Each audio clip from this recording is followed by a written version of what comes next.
Route du commerce international, le podcast.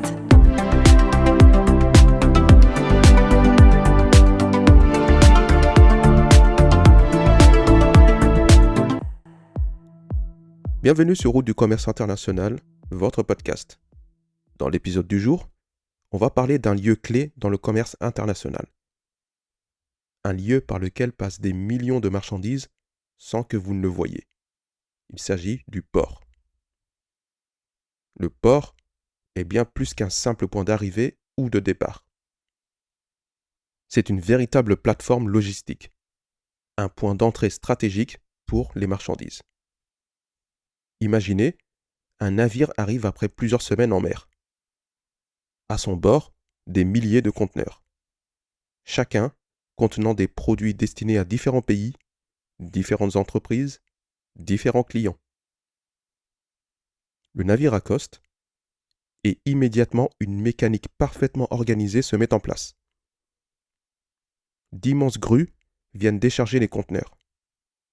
Elles les soulèvent, les déplacent et les déposent avec une précision impressionnante. Chaque conteneur est identifié, enregistré, orienté. Rien n'est laissé au hasard. Le port fonctionne comme une véritable machine. Une fois déchargés, les conteneurs sont stockés dans des zones dédiées. Certains restent peu de temps, d'autres attendent leur prochaine étape. Car le port n'est pas une destination finale.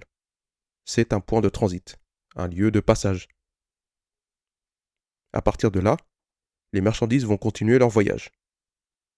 Soit par camion, soit par train, parfois même par voie fluviale, sur ce qu'on va appeler une barge.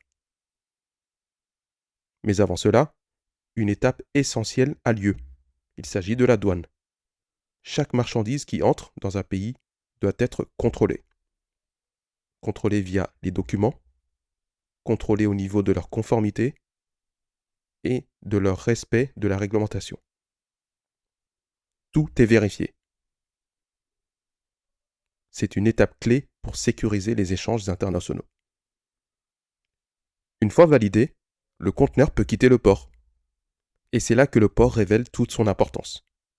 Car un port performant permet d'accélérer les flux, de réduire les délais et ainsi d'optimiser les coûts. Alors qu'à l'inverse, un port qui va être saturé ou mal organisé peut ralentir toute une chaîne logistique derrière. Un simple blocage peut avoir des conséquences très importantes. Des conséquences telles que des retards, de la congestion, des surcoûts, et j'en passe. Le port est donc un point stratégique, un point sensible. Mais c'est aussi un levier de performance. Car aujourd'hui, les ports sont de plus en plus modernes.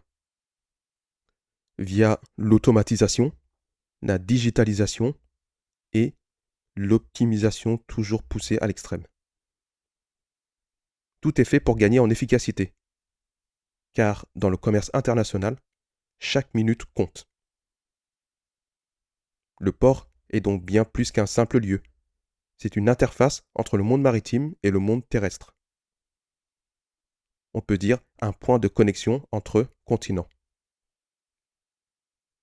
C'est un passage obligé pour une grande partie des marchandises que nous utilisons au quotidien.